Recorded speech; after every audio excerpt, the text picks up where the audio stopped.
السلام علیکم ورحمۃ اللہ وبرکاتہ۔ بسم اللہ والحمد للہ والصلاة والسلام علی رسول اللہ، اما بعد۔ کتاب الصلاۃ یعنی نماز کے مسائل بیان کیے جا رہے تھے۔ تو نماز کے مسائل میں سے 9 ابواب آپ کے سامنے رکھے جا چکے ہیں۔ آج 10واں باب ہے، باب صلاۃ الجماعت والامامہ۔ جماعت اور امامت کے مسائل،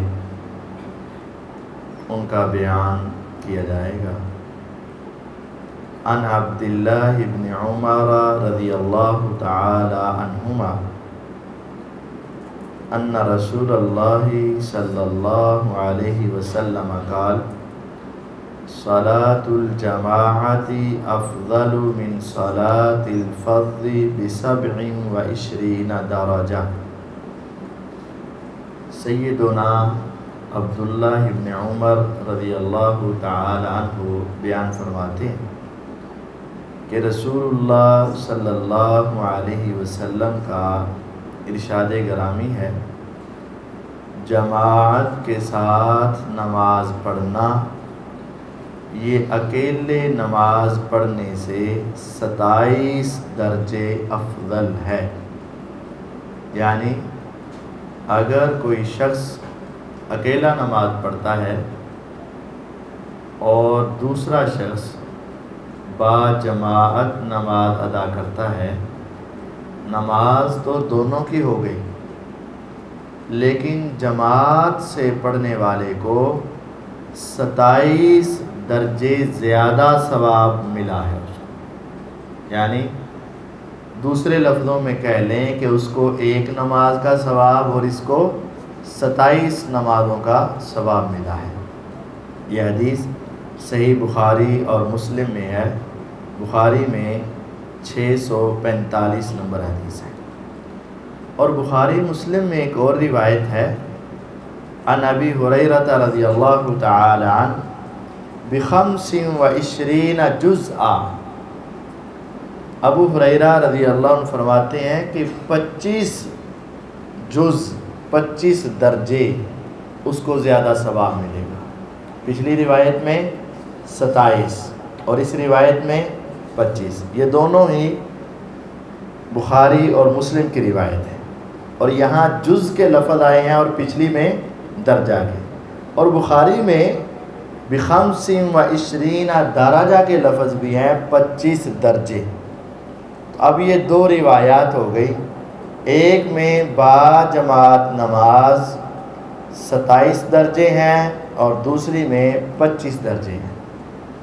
اب دونوں کا معنی مفہوم یہ ہے کہ جس کی توجہ زیادہ ہے اور شروع میں جماعت سے ملا ہے، یعنی امام نے شروع کیا اور فوراً ملا، اس کو 27 درجے، اور جو لیٹ آیا، 1 رکعت گزر گئی یا 2 رکعت گزر گئی، باقی اس نے نماز تو جماعت کے ساتھ پڑھی تو ہے نا، جماعت سے تو پڑھی ہے، تو جس نے کامل جماعت کے ساتھ پڑھی وہ 27 درجے، اور جس کی کچھ رہ گئی اور کچھ جماعت کے ساتھ پڑھ لی اس کو 25 درجے ثواب مل جائے گا۔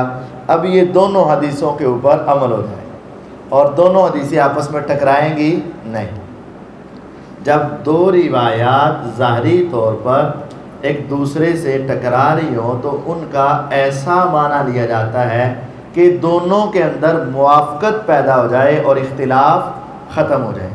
ظاہری طور پر یہ اختلاف تھا، ایک حدیث میں ہے 25 اور 27 درجے، دوسری میں ہے 25 درجے۔ اب کیا مانے، 25 ملیں گے یا 27؟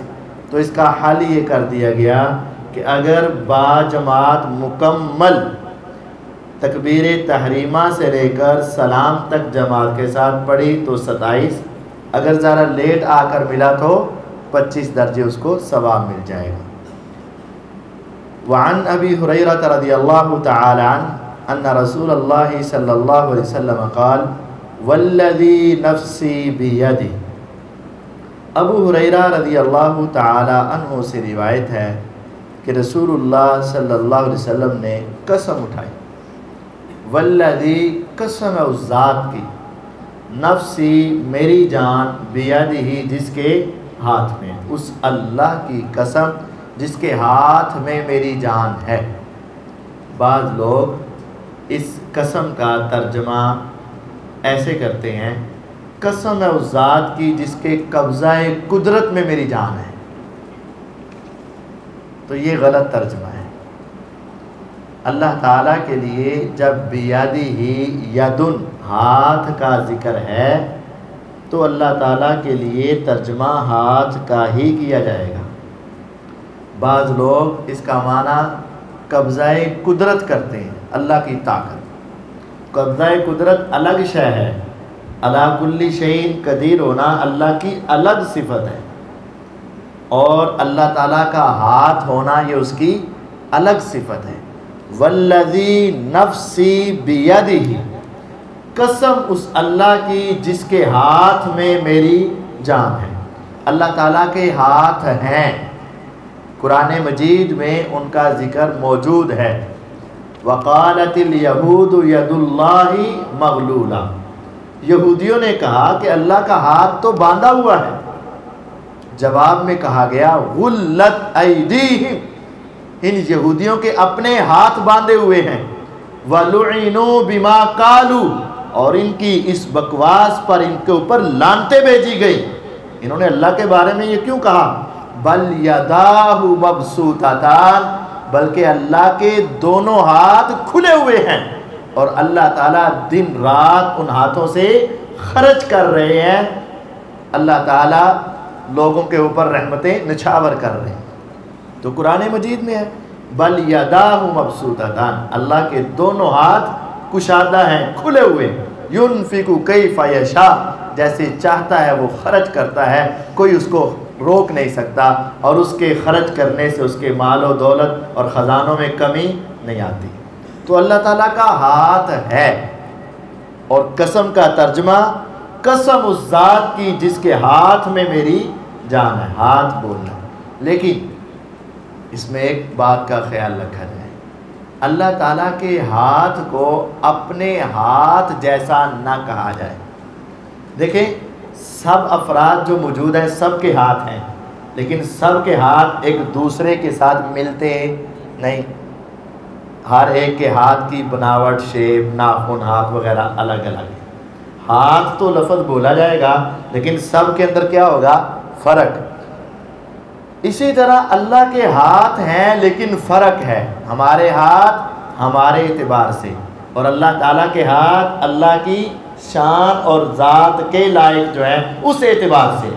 یعنی اللہ تعالیٰ کا ہاتھ ہے، لیکن اس کی ذات کے لائق جس طرح، اس کی شان کے لائق جس طرح۔ ہمارے لیے ایک دایاں ہے، ایک بایاں ہے، ایک سجا ایک کھبا، لیکن اللہ تعالیٰ کے لیے حدیث میں کیا ہے کہ کلتا یدیہ یمین، اللہ کے دونوں ہاتھ ہی دائیں ہیں۔ اللہ تعالیٰ کے دونوں ہاتھ ہی دائیں ہیں، کیسے؟ جیسے اس کی شان کے لائق ہے۔ لیکن اس کے ہاتھ کا انکار کرنا یہ عقیدے کی گمراہی ہے۔ تو یہ ترجمے میں جو غلطی کی جاتی ہے یہ عقیدے کی غلطی ہے۔ ترجمہ اللہ تعالیٰ کی ذات کے اعتبار سے اسی طرح کیا جائے گا جیسا کہ قرآن یا حدیث میں الفاظ آئے ہوں گے۔ والذی نفسی بیدہ، قسم ہے اس ذات کی جس کے ہاتھ میں میری جان ہے۔ لقد ہممت، یقیناً میں نے تو ارادہ کر لیا تھا، ان آمر بحطب فیحتطب، کہ میں حکم دوں لکڑیوں کو اکٹھا کیے جانے کا، کہ لکڑیاں اکٹھی کرو، پھر ان کو اکٹھا کر لیا جائے۔ ثم آمر بالصلاۃ، پھر میں حکم دوں نماز کا، یعنی اذان کہلواؤں۔ اس کا مطلب پہلے پوری تیاری کروں، سب صحابہ کو کہوں کہ لکڑیاں اکٹھی کرو۔ کیوں؟ وہ آگے آ رہا ہے کیا کرنا ہے۔ سب لکڑیوں کا ڈھیر جمع کر دیں، اور پھر میں کہوں کہ اذان کہوں، پھر اذان کہہ دی جائے، فَيُؤَذَّنَ لَهَا، اس کے لیے اذان کہی جائے، ثُمَّ آمُرَ رَجُلًا فَيَؤُمَّ النَّاسِ، پھر میں ایک آدمی کو کہوں کہ تم لوگوں کی امامت کرواؤ، آج نماز تم پڑھاؤ، میں پیغمبر علیہ السلام آج نماز نہیں پڑھاؤں گا، تو آپ کیا کریں گے؟ ثُمَّ أُخَالِفَ إِلَى رِجَالٍ، میں ان آدمیوں کی طرف جاؤں لا یشہدون الصلاۃ، جو نماز پڑھنے کے لیے نہیں آئے، تو آپ جا کے کیا کریں گے؟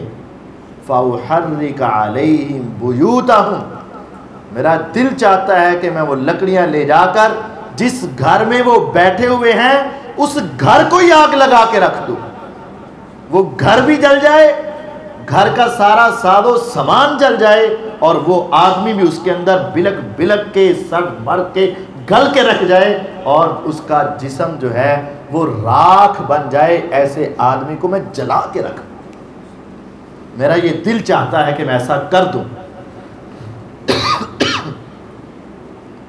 تو پھر آپ نے ایسا کیا کیوں؟ فرمایا اگر گھر میں عورتیں اور بچے نہ ہوتے تو میں ایسا کر گزرتا، چونکہ عورتوں پر باجماعت نماز فرض نہیں ہے، چونکہ بچوں پر ابھی نماز فرض ہی نہیں ہوئی، اگر میں گھر کو آگ لگا دوں تو پھر وہ بچے بھی مر جائیں اور عورتیں بھی مر جائیں، صرف ان بچوں کی خاطر میں نے ان کے گھروں کو آگ نہیں لگایا۔ اس کا مطلب واضح ہے کہ جو اذان سنے اور گپوں میں مصروف رہے، اور اذان سنے اور دکان پہ بیٹھا رہے، اور اذان سنے اور اس کی مجلس جاری و ساری رہے، پیغمبر علیہ السلام کے نزدیک وہ جہنم کا حقدار ہے، کیونکہ آگ کس کو لگائی جائے گی؟ مسلمان کو لگائی جائے گی؟ قتل کس کو کیا جائے گا؟ مومن کو کیا جائے گا؟ نہیں، ایسا نہیں ہوگا۔ تو اگر یہ اکیلا روزے قیامت آئے گا جس نے نمازیں پڑھی ہی کوئی نہیں، تو پیغمبر علیہ السلام یہ سفارش کریں گے نہیں اس کو جنت میں بھیج دیا جائے؟ ایسا نہیں ہوگا، گویا کہ وہ جہنم کا حقدار ہے۔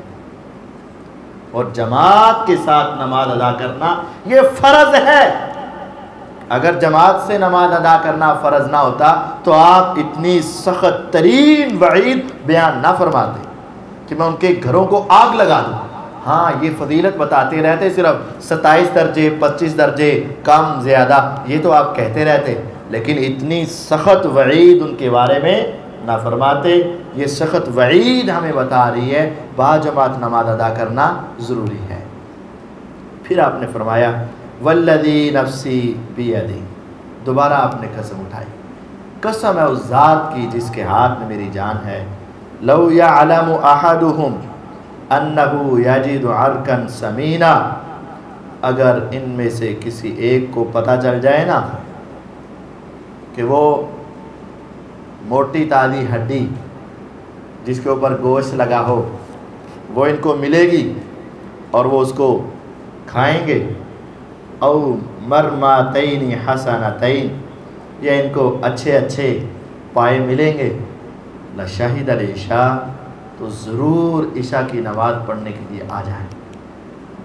قسم اٹھائے گا اگر ان کو دنیا کا فائدہ نظر آئے نا، اگر ان کو دنیا کا فائدہ نظر آئے، دو طریقے سے بتایا کہ وہاں گوشت ملے گا، کھانے کو ملے گا، یا ان کو وہاں پائے اور ان کی دعوت ہوگی، کھانے پینے کو ملے گا، فرمایا یہ ضرور عشاء کی نماز پڑھنے کے لیے آئیں۔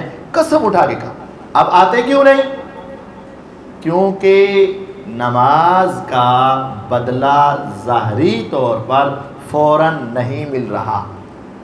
نماز پڑھ کے چلے جاتے ہیں، ظاہری طور پر کچھ ملتا ہے نہیں۔ ہاں، مومن کو سکون ضرور ہوتا ہے، لیکن منافق کو تو کچھ نہیں مل رہا نا۔ منافق کو کچھ نہیں مل رہا تو وہ کہتا ہے کی لینا نماز پڑھ کے، تو وہ جان چھڑاتا ہے۔ اگر ان کو کچھ ملنا شروع ہو جائے نا، یہ نماز میں بھی آنا شروع ہو جائے۔ اور آپ دیکھ لو، یہاں رکھ دو، اگر آپ کہہ دو کہ اگر تمہاری نماز با جماعت ہوئی تو ہر نماز کے بعد آپ کو 200 روپیہ دیا جائے گا، دن میں 5 نمازوں کا 1000 روپیہ ہو جائے گا، تو آپ یہ کام کر کے دیکھ لو وہ خود بھی آئے گا نال مہمان بھی لائے گا, آیا کچھ لب جائے گا, نال بچے بھی سارے لائے گا, اور کوشش کرے گا کہ یہ آفر عورتوں کو بھی مل جائے, اور وہ گھر والے سارے افراد کو لے آئے گا, کیونکہ 200 روپیہ مل رہا. تجربہ کر کے دیکھ لو. کسی دن آپ 5 نمازوں میں دیگیں ہی پکانا شروع کر دو تو آپ دیکھنا آپ کی نمازوں کی تعداد کتنی ہو جائے گی. تو یہ منافقوں کے بارے میں بات کی آپ نے, یہ منافقوں کی صورتحال بتائی آپ نے. اگر ان کو کچھ مل جائے تو یہ ضرور عشاء کی نماز پڑھنے کے لیے, یہ منافقوں کی صورتحال جو دنیا دیکھ کر نماز پڑھنے کے لیے آئے. ہاں, اپنے ایمان کا حصہ سمجھ کے نماز پڑھنے کے لیے آئیں. وہاں کچھ مل جائے تو یہ اللہ کی رحمت اور نعمت ہے. یہ مل جانا کوئی برا نہیں ہے, لیکن جو اس نیت سے آئے اور نہ ملے تو نہ آئے, گویا کہ اس کے اندر پھر نماز کی محبت یا ایمان کا حصہ سمجھ کے نہیں آ رہا, وہ دنیا کا مال سمجھ کر آ رہا ہے.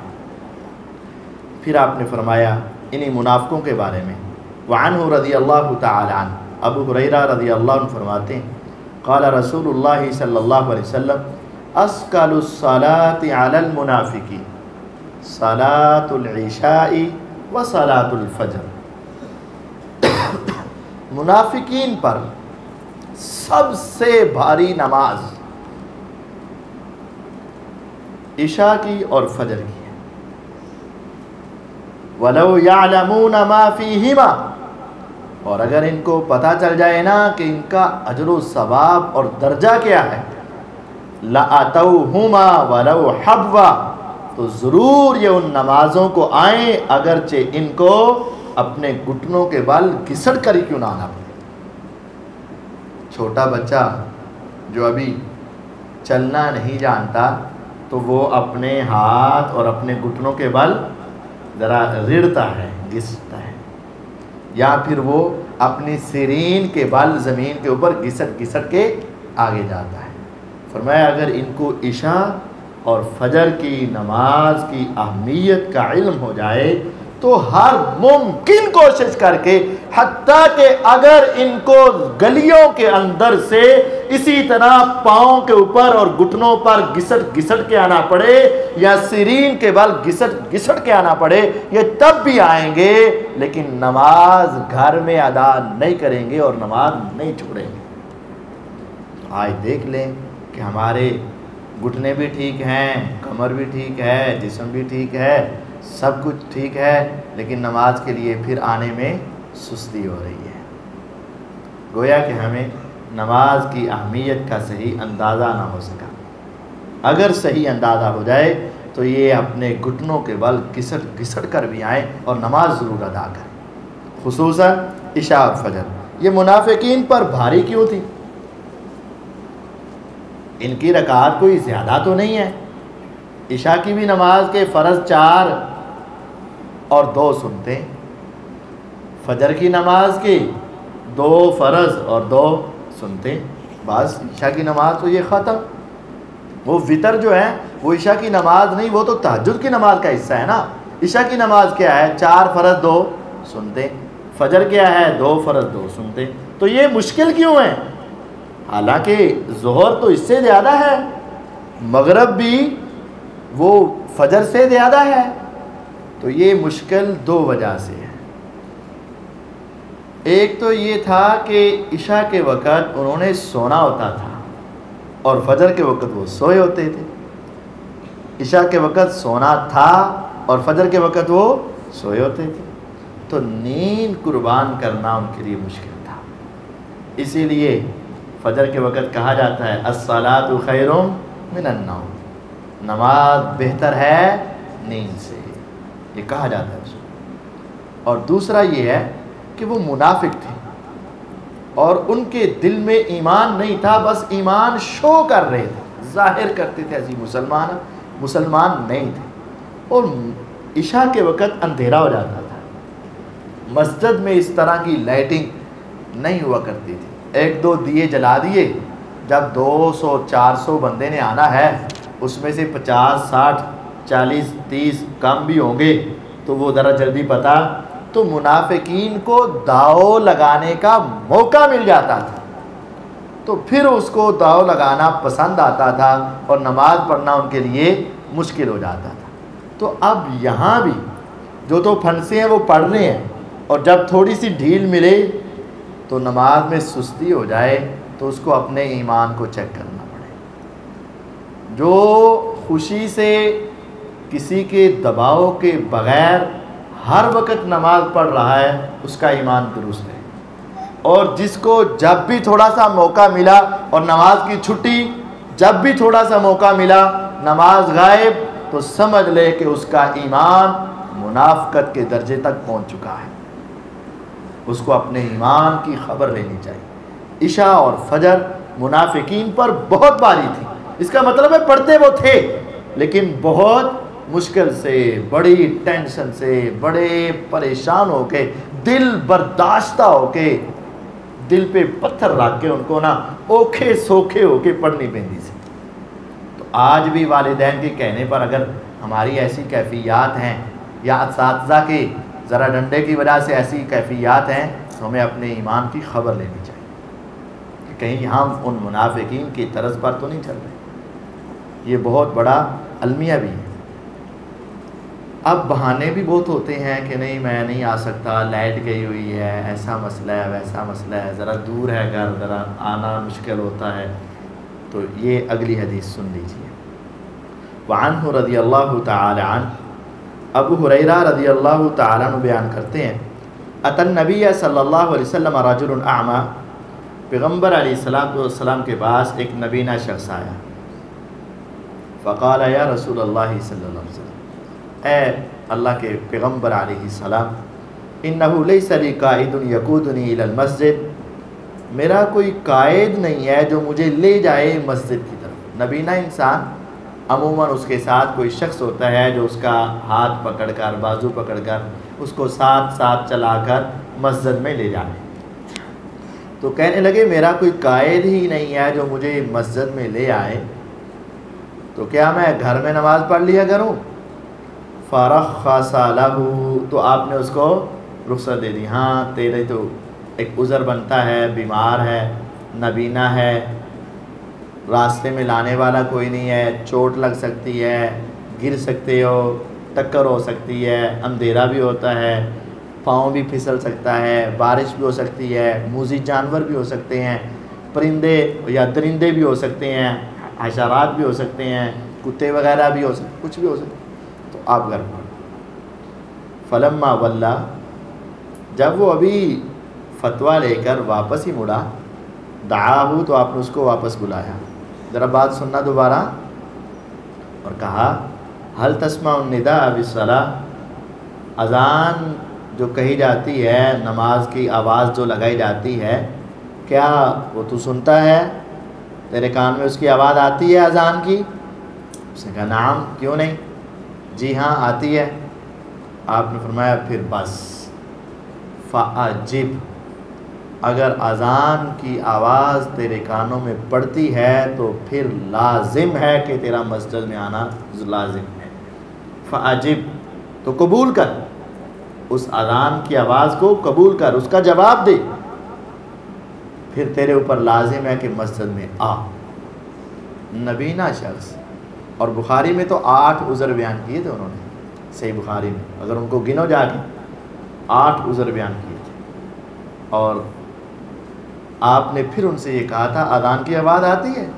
جی آواز تو آتی ہے۔ فرمایا پھر آنا پڑے گا، پھر مسجد میں آ کر نماز پڑھنی پڑے گی، بلا عذر نہیں۔ جو بلا عذر گھر میں نماز پڑھتا ہے اس کے بارے میں آگے روایت ہے۔ وعن ابن عباس رضی اللہ تعالی عنہ عن النبی صلی اللہ علیہ وسلم قال من سمع النداء فلم یاتی فلا صلاة له الا من عذر، جس نے اذان سنی، پیچھے بھی آپ نے اس کو کہا تھا نا اذان کی آواز آتی ہے تو پھر بس، پھر کوئی عذر نہیں، پھر آؤ۔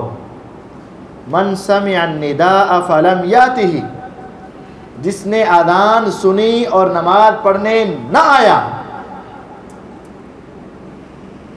نماز پڑھنے نہ آیا، فلا صلاۃ لہ، اس کی نماز ہونی نہیں، الا من عذر، ہاں کوئی شرعی عذر ہو، تو پھر ہو جائے گی۔ شرعی عذر دو ہیں، خوف اور مرض۔ خوف جان کا خطرہ ہے، دشمنی ہے، حالات ایسے بن چکے ہیں کہ باہر جانے سے جان کا خطرہ ہے، دشمن کا خوف طاری ہے۔ مرض بیماری ایسی ہے کہ یہ نہیں جا سکتا، سر پیڑ ہوندے ہے، یہ کوئی بیماری نہیں ہے، بس طبیعت ٹھیک نہیں ہے۔ یہ ایک بڑا بہترین لفظ ہے، کیا ہے؟ طبیعت ٹھیک۔ بھی ہوا کیا ہے؟ گلا خراب ہے، طبیعت ٹھیک نہیں ہے، یہ کوئی عذر نہیں ہے۔ فلا صلاۃ لہ، اس کی کوئی نماز نہیں، اس کی نماز قبول نہیں۔ الا من عذر، ہاں عذر ہوگا تو ہو جائے گی، ورنہ اذان سن کے مسجد میں نہ آیا، نماز نہیں ہے۔ اس کو امام ابن ماجہ نے، امام دارقطنی نے، امام ابن حبان نے، امام حاکم نے، 4 کتابوں کے اندر ہے، اور بعض محدثین نے اس کو موقوف قرار دیا ہے۔ موقوف بھی ہو جائے تو یہ حکماً مرفوع ہے، کیونکہ صحابی اپنی طرف سے اتنا بڑا فتویٰ نہیں لگا سکتے کہ کسی کی نماز کا ہونا اور نہ ہونا صحابی اپنے فہم کے اعتبار سے نہیں، صحابہ کوئی بات کہہ دیں اور وہ ایسی بات ہو جو اپنے اتحاد سے نہ کہی جا سکتی ہو، تو یہ لازمی طور پر انہوں نے پیغمبر علیہ السلام سے سن رکھی ہے بات، اس وجہ سے اس کو مرفوع حکمی کہا جاتا ہے۔ بہرحال ہر دو صورت میں یہ مسئلہ بڑا اہم ہے، قرآن مجید میں بھی ہے وَرْكَعُوا مَعَ الرَّاكِعِينَ، رکوع کرنے والوں کے ساتھ رکوع کرو۔ ہاں کسی وجہ سے مسئلہ ہو گیا تو الگ بات ہے۔ وَعَنْ يَزِيدَ بْنِ الْأَسْوَدِ رضی اللہ تعالی عنہ، کوئی یہ کیا ہوا؟ صحابی کا نام کیا ہے؟ وعن یزید بن الاسود رضی اللہ عنہ، سیدنا یزید رضی اللہ عنہ سے روایت ہے، صحابہ کے نام بھی یزید تھے۔ انہو صلی مع رسول اللہ صلی اللہ علیہ وسلم، انہوں نے پیغمبر علیہ السلام کے ساتھ نماز پڑھی، صلاۃ الصبح، صبح کی نماز۔ فلما صلی رسول اللہ صلی اللہ علیہ وسلم، جب اللہ کے رسول صلی اللہ علیہ وسلم نماز پڑھا چکے، پیچھے رخ زیبا کیا آپ نے، تو اذا ہوا برجلین لم یصلیا، جب آپ نے پیچھے دیکھا تو وہاں 2 آدمی کھڑے ہیں جنہوں نے نماز نہیں پڑھی، یعنی آپ نے سلام پھیرا تو ان کا کھڑا ہونا نظر آ گیا، یہاں پتہ چل گیا کہ یہ تو نماز میں شریک ہی نہیں ہوئے اور بیٹھے ہوئے ہیں۔ فدعا بہما، آپ نے ان کو بلایا، ادھر آؤ، فجیء بہما، ان کو لایا گیا، ترعد فرائسہما، پیغمبر علیہ السلام بڑے نرم دل بھی تھے، رحم دل بھی تھے، متبسم، اکثر اوقات چہرے پہ مسکراہٹ رکھنے والے بھی تھے، لیکن پھر بھی آپ کا روب بہت زیادہ تھا، روب اللہ تعالیٰ نے بہت رکھا۔ جب آپ نے ان کو بلایا نا وہ ڈر گئے، اتنا ڈر کہ ان کے کندھے کے جسم، یہ جو گوشت ہے نا، وہ تھر تھر ڈر کی وجہ سے کانپنے لگا، کندھے شانے کانپنے لگے، ان کا جسم کانپنے، کب کبھی ان کے اوپر تاری ہو گئی۔ ابھی آپ نے کچھ کہا ہی نہیں، آپ نے کہا کہ ان کو ادھر آؤ، بلایا جائے۔ فقال لہما، تو آپ نے ان کو کہا، ما منعکما ان تصلیا معنا، ہمارے ساتھ نماز پڑھنے سے تمہیں کس نے منع کیا؟ یعنی تم نے ہمارے ساتھ نماز کیوں نہیں پڑھی؟ کس نے روکا ہے تمہیں ہمارے ساتھ جماعت کے ساتھ نماز پڑھنے سے؟ انہوں نے کہا قد صلینا فی رحالنا، ہم نے اپنے گھروں میں پہلے نماز پڑھ لی تھی اور ہم نے سمجھا تھا کہ نماز ہو چکی ہوگی۔ اصل میں وہ سوئے اٹھے، جب اٹھے تو ان کو یوں محسوس ہوا کہ کافی وقت ہو چکا ہے اور نماز تو ہو چکی ہوگی۔ اب یہ عذر کی بنا پر ان کی نماز رہی ہے، کیونکہ سویا آدمی جب اٹھتا ہے تو اس کے اوپر سونے کی وجہ سے اگر کوئی نماز رہ گئی اور کسی نے اٹھایا نہیں، تو یہ سونے کا بھی مسئلہ سمجھ۔ ایک ہے بندہ سویا رہا کسی نے اٹھایا ہی نہیں، الارم بجا ہی نہیں، آنکھ کھلی نہیں، سویا رہا، جب اٹھے گا تب وہ نماز پڑھ لے، اس کو گناہ نہیں ہوگا۔ ایک ہے اسپیشل الارم بند کیا اور سب کو کہہ دیا منو اٹھانا کوئی نہیں، جنہیں اٹھایا وہ دی خیر کوئی نہیں، تو پھر اس وقت کہے کہ میں لیٹ ہو گیا، تو چونکہ سوتے پر تو اللہ تعالیٰ نہیں پکڑتا، تو ایسے سوتے کو اللہ تعالیٰ پکڑتے ہیں۔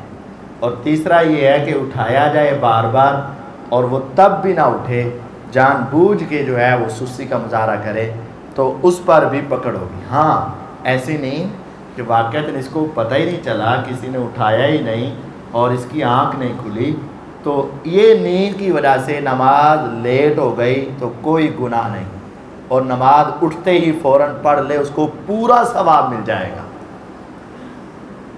لیس التفریط فی النوم، نیند کی وجہ سے ثواب میں کمی نہیں آتی۔ انما التفریط فی الیقظہ، جو بیداری کی وجہ سے نماز لیٹ کرے گا اس میں ثواب میں کمی آئے گی۔ تو بہرحال یہ اٹھے تھے اپنے گھروں میں، تو انہوں نے سمجھا کہ شاید نماز ہو گئی، انہوں نے جلدی جلدی فوراً اپنی نماز کے وقت کو ضائع نہ کیا، نماز پڑھی، مسجد کی طرف آئے کہ شاید کوئی درس وغیرہ چل رہا ہو، کوئی محفل وغیرہ لگی ہو تو وہ جا کے اٹینڈ کر لیں گے۔ تو آپ نے فرمایا اچھا چلو فلا تفعلا، ایسے نہ کیا کرو، اذا صلیتما فی رحالکما ثم ادرکتما الامام، جب تم اپنے گھروں میں اگر نماز پڑھ بھی لو نا، پھر تمہیں امام جماعت کرواتا ہوا مل جائے، ولم یصلی، اور ابھی اس نے نماز پڑھائی نہیں ہے، ختم نہیں ہوئی، فصلیا معہ، تو تم اس کے ساتھ ضرور نماز پڑھو۔ اگر تم نے نماز پڑھ لی ہوئی ہے اور تم مسجد میں آئے ہو اور جماعت ابھی ہو رہی ہے تو تمہارے اوپر لازم ہے کہ ان کے ساتھ پڑھو۔ ہاں فَإِنَّهَا لَكُمَا نَافِلَةٌ، یہ تمہاری ہوگی تو نفل ہی، یہ تمہاری ہوگی تو یہ والی نفل ہوگی، کیونکہ جو فرض ایک مرتبہ پڑھ لیے جائیں وہ دوبارہ نہیں پڑھے جائیں، جو فرض ایک مرتبہ پڑھ لیے گئے وہ دوبارہ نہیں ہوں گے، تو یہ تمہیں پڑھنی پڑے گی، یہ تمہارے لیے نفل ہو جائے گی۔ لیکن ایسا نہیں ہے کہ مسجد میں جماعت ہو رہی اور تم بیٹھے ہو کہ میں تو پچھلی مسجد چوں پڑھ آیا، ہو سکتا ہے نا درس ہو، درس اس کو میں آپ نے آج کل کے معاشرے کے اعتبار سے کسی مسجد میں درس ہے عشاء کے بعد، تو آپ اپنی مسجد سے عشاء کی نماز باجماعت پڑھ کے آگے اس مسجد میں درس سننے کے لیے، ابھی وہاں عشاء کی نماز ہو رہی ہے، تو تم کہو کہ چل میں باہر پھر لینا یا باہر کے پیچھے بیٹھ جاتا ہوں، میں تو عشاء پڑھ آیا ہوں یا بھی عشاء پڑھ رہے ہیں، تو ایسا نہیں، تمہیں اس جماعت کے ساتھ نماز پڑھنا ضروری ہے، حکم ہے فصلیا، تم اس کے ساتھ نماز پڑھو، فإنہا لکما نافلہ، وہ تمہارے لیے نفل تو ہوگی لیکن پڑھنا ضروری ہے، تو یہ لازمی ہے، فإنہا لکما نافلہ، یہ نفل ہو جائے گی۔ اس کو امام احمد نے روایت کیا ہے اور ابو داؤد ترمذی نسائی میں ہے، ابو داؤد کے اندر یہ حدیث 575 نمبر ہے۔ یہ تو ہے جماعت کے مسائل ہوئے ہیں۔ آگے امامت میں جو امام کیسا ہو اور امام نماز کیسی پڑھائے اور صفیں کیسی کھڑی کی جائیں، وہ انشاءاللہ آگے احادیث نیا عنوان شروع ہو رہا ہے۔ اللہ تعالی ہمیں با جماعت نمازیں ادا کرنے کی توفیق عطا فرمائے، اور با جماعت بھی پہلی صفوں میں آنے کی کوشش کیا کریں اور پچھلی صفوں میں بیٹھنے سے گریز کریں۔